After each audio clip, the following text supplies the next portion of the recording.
નમસ્કાર, ન્યૂઝ 18 ગુજરાતીમાં આપનું સ્વાગત છે। હું છું આપની સાથે સંધ્યા। જોઈએ સમાચાર વિસ્તારથી।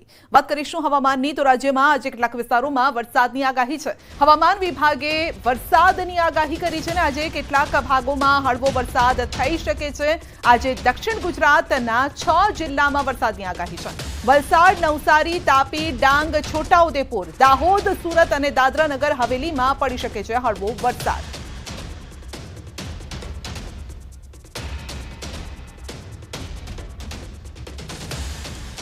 તો ગુજરાતમાં ફરી 8 અને 9 જૂને વરસાદ પડી શકે છે। 8 અને 9 જૂને રાજ્યના ઘણા ભાગોમાં થઈ શકે છે વરસાદ।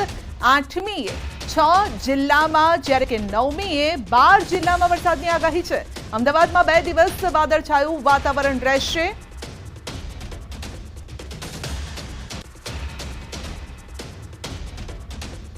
તો રાજ્યમાં ગરમીમાં આંશિક ઘટાડો। ગાંધીનગરમાં 41.5 ડિગ્રી તાપમાન નોંધાયું છે। સુરેન્દ્રનગર જિલ્લામાં નોંધાયું છે સૌથી વધુ તાપમાન 43 ડિગ્રી તાપમાન। સુરેન્દ્રનગર રાજ્યનું સૌથી ગરમ શહેર રહ્યું છે। આજે કેટલાક વિસ્તારોમાં વરસાદની આગાહી છે। સુરેન્દ્રનગર સૌથી વધુ ગરમ શહેર રહ્યું છે। આ અંગે વધુ અપડેટ મેળવીશું સંવાદદાતા વિભુ પાસેથી। જી વિભુ, હવે ચોમાસું ધીમે ધીમે નજીક આવી રહ્યું છે તેમ વાતાવરણમાં પણ થોડોક પલટો જોવા મળી રહ્યો છે। આજે કેવું રહેશે વાતાવરણ? સંધ્યા, કેરળમાં ચોમાસું બેસી ગયા બાદ જે પરિબળો છે તે સાનુકૂળ છે। ચોમાસું ધીમે ધીમે આગળ વધી રહ્યું છે ત્યારે ગુજરાતમાં પણ પ્રી મોન્સૂન એક્ટિવિટીઝ છે તે થઈ રહી જોવા મળી રહી છે। સાથે સાથે તાપમાન પણ ઊંચું નોંધાઈ રહ્યું છે। હવામાન વિભાગ દ્વારા આગાહી કરવામાં આવી છે કે આજે કેટલાક વિસ્તારોમાં સામાન્ય વરસાદ થશે। ખાસ કરીને વલસાડ, નવસારી, તાપી, ડાંગ, છોટાઉદેપુર, દાહોદ, દાદરાનગર હવેલી, સુરત સહિતના વિસ્તાર એટલે કે દક્ષિણના જે વિસ્તારો છે તેમાં વરસાદ થવાની આગાહી છે તે હવામાન વિભાગે કરવામાં આવી છે। ત્યારબાદ 8 થી 9 જૂન વચ્ચે પણ વરસાદ થવાનું હવામાન વિભાગનું અનુમાન છે। સાથે જ અમદાવાદ શહેરમાં પણ વાદળછાયું વાતાવરણ છે તે જોવા મળશે। આ જે વાદળછાયું વાતાવરણ અને પ્રી મોન્સૂન એક્ટિવિટીઝના કારણે તાપમાનમાં છે તે થોડો ઘટાડો થશે અને તેના કારણે ગરમીમાંથી આંશિક રાહત મળશે। જી વિભુ, આપનો આભાર।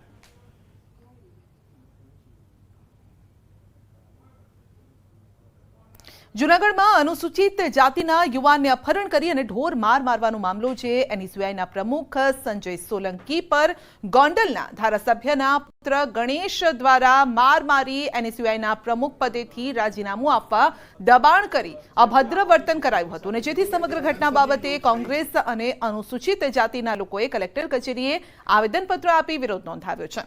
અનુસૂચિત સમાજના અગ્રણી અને કોંગ્રેસના કાર્યકરોએ ઘટનાના જવાબદાર શખ્સોને ઝડપી પાડી કાયદેસરની કાર્યવાહી કરવા પણ માંગ કરી છે।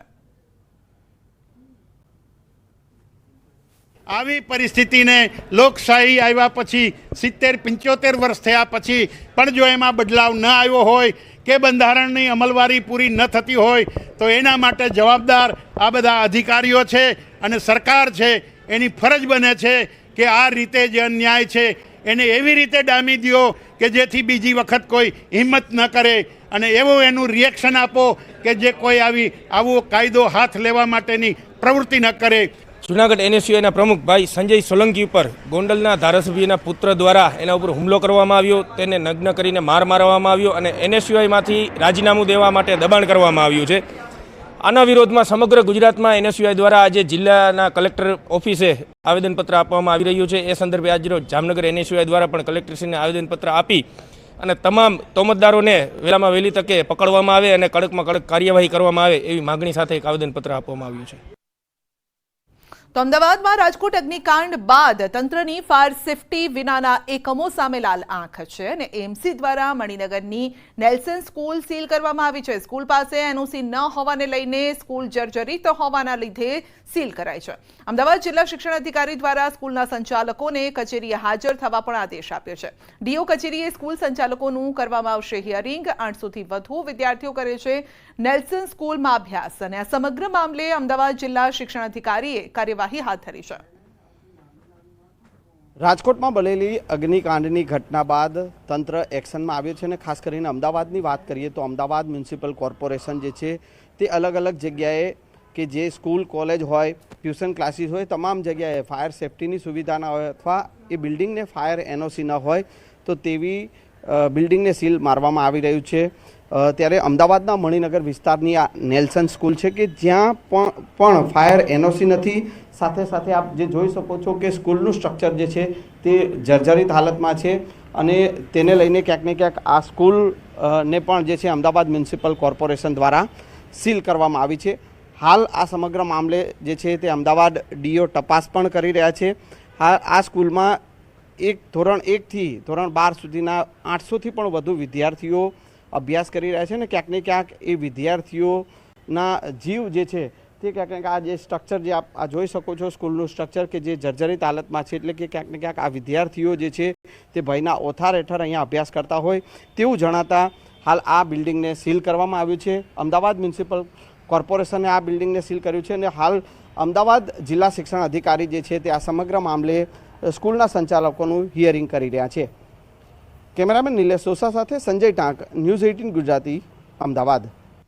અમદાવાદમાં અપહૃત બાળકી મળી આવી છે। રાયખડ પાસે 4 વર્ષીય બાળકીનું અપહરણ થયું હતું। ફૂટપાથ પર સૂતેલી શ્રમજીવી બાળકીને ઉઠાવી જવાઈ હતી અને અજાણ્યો શખ્સ બાળકીને લઈ જતો દેખાઈ પણ રહ્યો છે। સીસીટીવીમાં દ્રશ્યો કેદ થયા છે જ્યારે તે પરિવાર સાથે સૂતી હતી।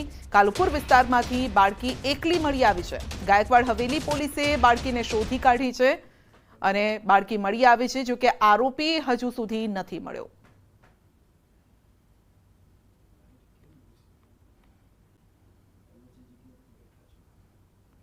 સેલ્ફીના શોખીનો સાવધાન। ગીર સોમનાથમાં સેલ્ફી લેવા જતા યુવક ધોધમાં પડ્યો છે। જમજીર ધોધ પાસે સેલ્ફી લેવા જતા યુવક ખાબક્યો છે અને જામનગરનો યુવક પરિવાર સાથે ફરવા આવ્યો હતો। સેલ્ફી લેવા જતા અકસ્માતે ધોધમાં પડ્યો।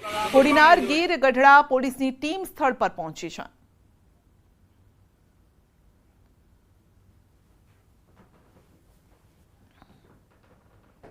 તો આવતીકાલે લોકસભાની ચૂંટણીના પરિણામો છે અને કોંગ્રેસ ઉમેદવારે જીતનો આશાવાદ વ્યક્ત કર્યો છે। દેશમાં ઇન્ડિયા ગઠબંધન સરકાર બનાવશે તેવો આશાવાદ લલિત વસુયાએ વ્યક્ત કર્યો છે। અને કોંગ્રેસ પાર્ટીએ જે 5 વચનો આપ્યા છે એમની ઉપર વિશ્વાસ રાખી ઇન્ડિયા ગઠબંધનને કોંગ્રેસ પાર્ટીને મત આપવાના છે અને અમને વિજયની સંપૂર્ણ આશા અને અમને પરિણામ સારા આવશે એવી ઉમ્મીદ પણ છે। એક્ઝિટ પોલ ખોટા પડ્યા છે। હું ચોક્કસપણે માનું છું કે આ વખતે એક્ઝિટ પોલ સંપૂર્ણપણે ખોટા પડવાના છે અને દેશની અંદર ઇન્ડિયા ગઠબંધનની સરકાર બનવાની છે। સુરેન્દ્રનગર લોકસભા બેઠકના ભાજપના ઉમેદવાર ચંદુભાઈ શિહોરા સાથે ન્યૂઝ 18 ગુજરાતી ખાસ વાતચીત કરી। ચંદુભાઈએ સુરેન્દ્રનગર લોકસભા બેઠક પર ભાજપ 3 લાખ કરતા વધુ મતની લીડ સાથે જીતશે તેવો વિશ્વાસ વ્યક્ત કર્યો છે। સુરેન્દ્રનગર લોકસભા બેઠકમાં જિલ્લાની 5 વિધાનસભા ઉપરાંત વિરમગામ અને ધંધુકા વિધાનસભાનો સમાવેશ થાય છે અને ત્યારે આ તમામ 7 વિધાનસભા બેઠક પર ભાજપને લીડ મળશે તેવો ચંદુભાઈએ આશાવાદ વ્યક્ત કર્યો। સુરેન્દ્રનગર લોકસભા બેઠકની મતગણતરીનું કાઉન્ટડાઉન શરૂ થઈ ગયું છે અને ગણતરીના કલાકો હવે મતગણતરીને બાકી છે। લોકોમાં પણ એક અલગ પ્રકારનો ઉત્સાહ જોવા મળી રહ્યો છે। ત્યારે આવતીકાલે ભાજપ જીતશે કે કોંગ્રેસ જીતશે તેના પર સૌની મીટ મંડાયેલી છે। ત્યારે આપણી સાથે સુરેન્દ્રનગર લોકસભાના ભાજપના ઉમેદવાર ચંદુભાઈ શિહોર આપણી સાથે ઉપસ્થિત છે। આપણે તેમની સાથે જ વાત કરીશું કે તેઓ જીતનો કેટલો વિશ્વાસ વ્યક્ત કરી રહ્યા છે। જી ચંદુભાઈ, આવતીકાલે મતગણતરી યોજાનાર છે, કેટલી લીડથી આપ જીતશો અને કયા એવા કારણો છે જેના કારણે લોકો ભાજપને પસંદ કર્યું છે? સુરેન્દ્રનગર લોકસભાની સીટ અમે 3 લાખ ઉપર મતથી જીતવાના છીએ। ગુજરાતમાં મોદી સાહેબે જે વિકાસની કેડી કંડારી છે એ વિકાસના પથને આજના આપણા આદરણીય મુખ્યમંત્રી ભૂપેન્દ્રભાઈ પણ એ વિકાસની કેડીને કંડારી અને શાસન કરી રહ્યા છે। ત્યારે સુરેન્દ્રનગર જિલ્લાના સંગઠનના તમામે તમામ મંડળના લોકોએ પણ ખૂબ સરસ કામગીરી કરી છે। ત્યારે આ લોકસભા અમે 3 લાખ ઉપર મતથી જીતવાના છીએ। ખાસ કરીને ક્ષત્રિય સમાજનું જે આંદોલન હતું એનું એપી સેન્ટર સુરેન્દ્રનગર હતું, એની કેવી અસર પડશે અને કોળી સમાજની જે નારાજગી હતી એની કેવી અસર પડશે? ક્ષત્રિય સમાજ હંમેશા રાષ્ટ્રવાદી ભાવનાથી વરેલો છે। ક્ષત્રિય સમાજ ભારતીય જનતા પાર્ટી સાથે જોડાયેલો છે અને આ ચૂંટણીમાં ક્ષત્રિય સમાજના તમામ આગેવાનોએ ભારતીય જનતા પાર્ટીનું કામ કરેલું છે। કોળી સમાજના પણ તમામે તમામ આગેવાનો ભારતીય જનતા પાર્ટી સાથે જોડાયેલા હતા। એમણે પણ ભારતીય જનતા પાર્ટીનું જ કામ કર્યું છે। ત્યારે આ લોકસભા સીટ અમે જંગી બહુમતથી જીતશું. કોંગ્રેસના ઉમેદવાર ઋત્વિકભાઈ દ્વારા અંદાજે 50,000 થી 1 લાખ મતથી લીડથી જીતવાનો જે દાવો કરવામાં આવે છે એના વિશે શું કહેશો? કોંગ્રેસના ઉમેદવાર ગત વિધાનસભામાં મોટી લીડથી હારી ગયા છે. એમના કરતાં તો આપના ઉમેદવાર પણ અમને વધારે મત મળેલા છે. ત્યારે ઋતિકભાઈનો જે દાવો છે એમાં મને તો ક્યાંય તથ્ય દેખાતું નથી. જીત્યા બાદ કેવા પ્રકારના કામો છે લોક ઉપયોગી આપ કરશો? જીત્યા બાદ જે ભૂપેન્દ્રભાઈ અને આદરણીય વડાપ્રધાન નરેન્દ્રભાઈ આ દેશના વિકાસ માટેના કામો કરી રહ્યા છે, એવા ને એવા કામો અમે સુરેન્દ્રનગર લોકસભાના વિસ્તારના વિકાસ માટેના કામો અમે આદરવાના છીએ. આપણી સાથે ઉપસ્થિત હતા સુરેન્દ્રનગર લોકસભા બેઠકના ભાજપના ઉમેદવાર ચંદુભાઈ સિયોરાએ. તેઓએ 3 લાખથી વધુની લીડથી જીતનો જે છે એ વિશ્વાસ વ્યક્ત કર્યો છે. તો આવતીકાલે બપોર બાદ જ ખ્યાલ આવશે કે જનતાએ જે છે એને તાજનો જીતનો જે તાજ છે એ કોના સિરે પહેરાવે છે. અક્ષય જોશી, ન્યૂઝ 18 ગુજરાતી, સુરેન્દ્રનગર. તો આવતીકાલે મતગણતરીમાં આગામી સરકાર કયા પક્ષની બનશે તેનો ઘટસ્ફોટ પણ થવાનો છે. મતગણતરીને લઈને દરેક કેન્દ્રો પર તડામાર તૈયારીઓ ચાલી રહી છે. જ્યારે કચ્છ લોકસભા બેઠક પર આવતીકાલે 7 વિધાનસભા કક્ષ માટે અલગ અલગ 7 હોલમાં 14 ટેબલ ગોઠવી મતગણતરી હાથ ધરાશે. મતગણતરીને લઈને 2000 જેટલા સ્ટાફને ફરજની સોંપણી કરી દેવાય છે. જ્યારે કે કોઈ ચૂક ન થાય તે માટે ત્રિસ્તરીય સુરક્ષા અને સીસીટીવીની ચાંપતી નજર હેઠળ ચુસ્ત બંદોબસ્ત ગોઠવી દેવાયો છે. આ સિવાય ગરમીના લીધે આરોગ્યની 2 ટીમ પણ તૈનાત રહેશે.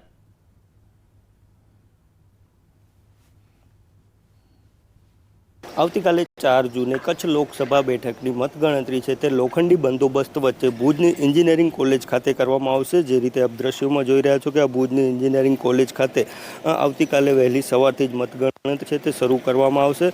ચોક્કસથી જો વાત કરીએ તો 7 વિધાનસભા વાઇઝ અહીં કને ગણતરી કરવામાં આવશે. 7 જેટલા રૂમમાં 14 ટેબલોમાં અહીં ગણતરી કરવામાં આવશે. લોખંડી બંદોબસ્ત વચ્ચે તંત્ર દ્વારા હાલ તૈયારીઓ છે તે પૂર્ણ કરી દેવામાં આવી છે. કચ્છની જો વાત કરવામાં આવે તો રાઉન્ડ વાઇઝ ગણતરી થશે, જેમાં સૌથી વધારે રાઉન્ડ અબડાસા બેઠકના છે, જેમાંથી 27 જેટલા રાઉન્ડ અબડાસા વિધાનસભાના યોજાશે. ભુજના 22 જેટલા રાઉન્ડ યોજાશે. ગાંધીધામના 21 જેટલા છે તે વિધાનસભા વાઇઝ રાઉન્ડ યોજાશે. એટલે ચોક્કસથી વાત કરીએ તો આવતીકાલે બપોર સુધી છે તે જે ઉમેદવારો છે તે જાહેર થઈ જશે કે કચ્છ લોકસભા બેઠક છે તે કોના ફાળે જઈ રહી છે. સુરેન્દ્રનગરમાં લોકસભા ચૂંટણીની મતગણતરીની તડામાર તૈયારીઓ શરૂ થઈ ગઈ છે. સુરેન્દ્રનગર લોકસભા બેઠકની ચૂંટણીમાં કુલ 55% જેટલું મતદાન નોંધાયું હતું અને આવતીકાલે Surendranagar MP Shah arts and science college ખાતે વહેલી સવારથી જ મતગણતરી શરૂ થશે. સુરેન્દ્રનગર લોકસભા બેઠક માટે કુલ 156 રાઉન્ડમાં 98 ટેબલ પર મતગણતરી યોજાશે. તેમજ બેલેટ પેપર માટે 3 ટેબલ પર અલગથી મતગણતરી થશે અને આ મતગણતરીમાં કુલ 1500 થી પણ વધુ કર્મચારીઓ જોડાશે. મતગણતરીને લઈને સુરેન્દ્રનગર જિલ્લા વહીવટીતંત્ર દ્વારા તમામ તૈયારીને આખરી ઓપ અપાયો છે અને મતગણતરી કેન્દ્ર તેમજ આસપાસના વિસ્તારમાં ચુસ્ત પોલીસ બંદોબસ્ત ખડકી દેવાયો છે. ભાજપ અને કોંગ્રેસ બંને મુખ્ય રાજકીય પક્ષો દ્વારા જીતનો વિશ્વાસ વ્યક્ત કરાયો છે. ત્યારે મતદારો જીતનો તાજ કોને પહેરાવશે તે મતગણતરી બાદ ખ્યાલ આવશે. સુરેન્દ્રનગર લોકસભા બેઠક માટે કુલ અંદાજે 55% જેટલું મતદાન નોંધાયું હતું. આવતીકાલે તારીખ 4 જૂનના રોજ સુરેન્દ્રનગર શહેરની MP Shah arts and science college ખાતે મતગણતરી યોજાનાર છે. ત્યાં મતગણતરીને લઈને તંત્ર દ્વારા જે તડામાર તૈયારીઓ છે તૈયારીઓને આખરી ઓપ આપી દેવામાં આવ્યો છે. સુરેન્દ્રનગર લોકસભા બેઠકમાં કુલ 7 વિધાનસભાનો સમાવેશ થાય છે અને આ 7 વિધાનસભા સહિત સુરેન્દ્રનગર લોકસભા બેઠકની જે મતગણતરી છે એ કુલ 156 રાઉન્ડમાં મતગણતરી યોજાશે. તેના માટે કુલ 98 ટેબલ પર મતગણતરી યોજાશે. આ સિવાય જે પોસ્ટલ બેલેટથી મતદાન છે એના માટે 3 ટેબલ પર અલગથી મતગણતરી યોજાશે.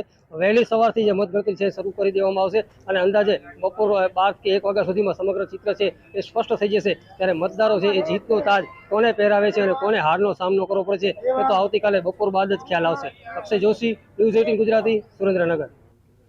ગાંધીનગરમાં મતગણતરીની તૈયારીઓ તેજ. આવતીકાલે સેક્ટર 15માં આવેલી કોલેજમાં કરાશે મતગણતરી. ગાંધીનગર સંસદીય લોકસભા મત વિસ્તારની ગણતરી કરાશે.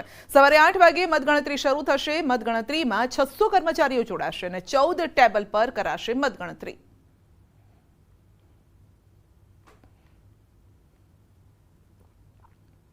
પાટણ લોકસભા બેઠક પર મતગણતરીને લઈને તંત્ર દ્વારા તમામ તૈયારીઓને આખરી ઓપ અપાયો છે. આવતીકાલે કતપુર સરકારી ઇજનેર કોલેજ ખાતે થશે મતગણતરી. પાટણ લોકસભા બેઠકની 7 વિધાનસભા બેઠકની મતગણતરી કુલ 98 ટેબલ પર 420 જેટલા કર્મચારીઓની દેખરેખમાં થશે. લોકસભા વિસ્તારમાં સૌથી વધુ રાધનપુર વિધાનસભા પર 24 રાઉન્ડ અને સૌથી ઓછા ખેરાલુ વિધાનસભા પર 19 રાઉન્ડમાં મતગણતરી થશે. પાટણ લોકસભા બેઠક પર વર્ષ 2019ની સરખામણી કરતા વર્ષ 2024માં 4% મતદાન ઘટાડા સાથે 58.37% મતદાન નોંધાયું હતું.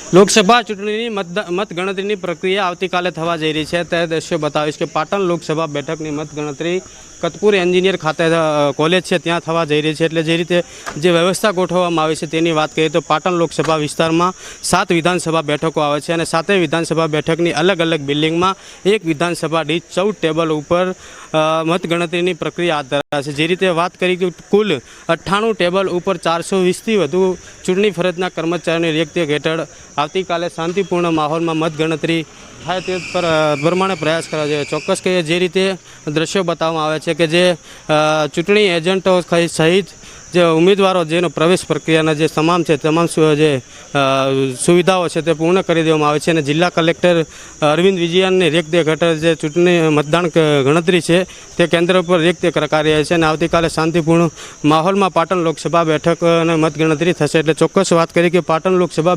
બેઠકમાં જે રીતે કોંગ્રેસ અને ભાજપ ઉમેદવાર મળી અન્ય અપક્ષ ઉમેદવાર કુલ 9 ઉમેદવારોનો ભાવિ ઈવીએમ મશીનમાં સીલ છે અને જનતા જનાર્દને કોને પોતાનો જનાદેશ આપ્યો છે, કોને પોતાએ પસંદ કર્યા છે તે આવતીકાલે મતગણતરી થયા બાદ જે ચિત્ર છે એટલે સ્પષ્ટ થઈ જશે. પરંતુ ચોક્કસ કહે કે અત્યારની સ્થિતિએ મતગણતરી કેન્દ્ર ઉપર ચૂંટણી પરના ફરજના અધિકારીઓ તેમજ પોલીસ બંદોબસ્ત સાથે જે તમામ તૈયારીઓ છે તેને આખરી ઓપ આપવામાં આવી રહ્યો છે. અશરફ ખાન, ન્યૂઝ 18 પાટણ.